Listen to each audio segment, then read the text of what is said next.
Hello বন্ধুরা, তোমরা সবাই কেমন আছো? আমি ভালো আছি। আজকে আমি তেলাপিয়া দিয়ে সজনে ডাঁটা দিয়ে রান্না করব।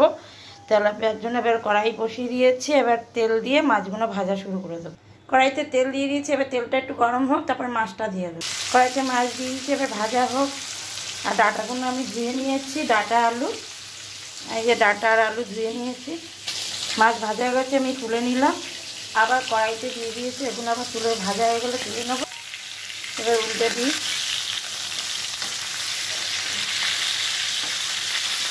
এভাবে এক এক করে উল্টে দেবো।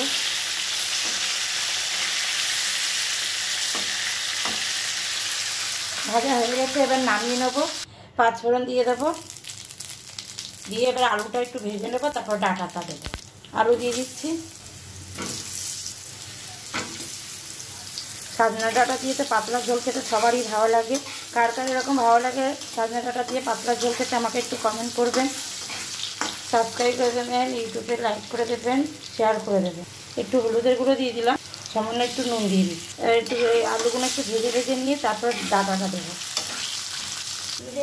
এবার আলুটা ভাজা হয়ে গেছে, এবার ডাঁটাটা দিয়ে দিচ্ছি। এটা নুন দিয়ে দিলাম, একটু হলুদের গুঁড়ো দিয়ে দিলাম। এবার এগুলোকে ভালো করে কষিয়ে নিয়ে তারপর জল দেবো। লাস্টে জিরে আর গোলমরিচ দেবো। কষানো হয়ে গেছে, এবার জল দিয়ে দেবো। যেহেতু পাতলা ঝোল করবো একটু জল দেবো। জলটা ফুটে গেছে, এবার আমি মাছগুলো দিয়ে দেবো এক এক করে। মাছ দিয়ে দিচ্ছি, সব মাছ দিয়ে। এবার ঢাকা দিয়ে রাখবো, আলুগুলো একটু সিদ্ধ হোক, ডাঁটাটা একটু সিদ্ধ হোক, মাছগুলো একটু সিদ্ধ হোক। আর গোটা গোটা কাঁচা লঙ্কা দিয়ে দেবো।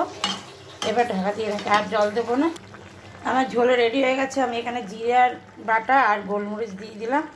এবার দিয়ে এগুলো দিয়ে নামাবো। এবার ঝোলটা, মাছের ঝোলটা নামাবো। পাতলা ঝোল রেডি। একটা বাটির মধ্যে নামিয়ে নেবো, একটু ফুটে উঠুক।